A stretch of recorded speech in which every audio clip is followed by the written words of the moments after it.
ناظرین، خبر شامل کرتے ہیں اسپین سے، جہاں سے عوام کی آواز سوشل میڈیا پاکستان کے پلیٹ فارم سے ہمیں اپڈیٹ کر رہے ہیں ممتاز لوتھرا۔ کشمیر یکجہتی فورم جاپان چیئرمین شاہد مجید ایڈوکیٹ کی جانب سے سفیر پاکستان ٹوکیو امتیاز احمد کی ریٹائرمنٹ کے موقع پر ان کے اعزاز میں دنیا بھر کی مشہور سیاحتی جگہ ٹوکیو ٹاور میں پاکستانی ریسٹورنٹ صدیق پیلس میں پروقار تقریب کا اہتمام کیا گیا، جس میں جاپان بھر کے دور دراز کے علاقوں سے کمیونٹی کی نمایاں شخصیات سمیت سفارت خانہ پاکستان ٹوکیو کے ڈپٹی مشن آف چیف محترمہ Ismat Hussain Sial, defence attache Imran Ali, commercial counsellor Tahir Cheema,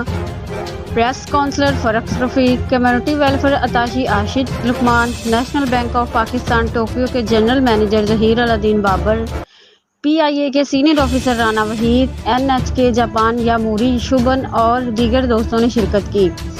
میزبان شاہد مجید ایڈوکیٹ نے سفیر پاکستان ٹوکیو امتیاز احمد کی سفارتی خدمات کو سراہتے ہوئے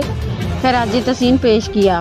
کشمیر یکجہتی فورم جاپان کی جانب سے ایوارڈ دیا گیا اور کہا، سفیر پاکستان ٹوکیو کشمیر کے لیے توانا آواز تھے۔ جاپان میں مقیم پاکستانی ان کی خدمت کو ہمیشہ یاد رکھیں گے۔